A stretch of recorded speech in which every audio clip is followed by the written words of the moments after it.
Nah, saya kira ini perlu ada forum yang kita bicara agak rileks, tapi kita menyampaikan apa sih yang perlu kita lakukan lagi untuk mempercepat, untuk memperbaiki. Tapi jangan sampai kemudian merombak secara total, karena ini menyangkut manusia gitu. Dan itu saya kira hal yang penting yang harus perlu kita jaga sama-sama ke depan. Bukan untuk siapa yang menjawab, bukan, tapi untuk kepentingan anak-anak kita gitu.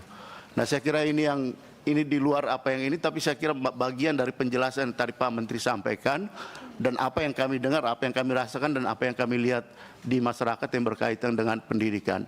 Saya ambil contoh saja satu hal yang kita belum belum selesai pemilu, sudah ada hal yang berkaitan dengan makan siang gratis masuk di dalam dana BOS.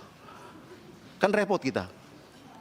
Mau memperdebatkan dan mempertanggungjawabkan seperti ini. Sementara kita semua tahu, ya makan siang gratis itu pasti anggarannya lebih tinggi dari seluruh anggaran Kementerian Pendidikan dan Kebudayaan. Saya sampai usulkan lebih baik bikin Kementerian Makan Siang gratis saja sekalian, ketimbang kita harus masukkan di pipa dana BOS yang mungkin jumlah angkanya lebih sedikit, dengan dijejalin dengan anggaran yang begitu besar, sementara nanti di sekolah-sekolah harus bertanggung jawab terhadap segala persoalan itu gitu yang berkaitan dengan ini. Jadi saya kira mungkin ada evaluasi khusus, ada pembicaraan khusus yang lebih rileks, tapi untuk menitipkan untuk ke depan.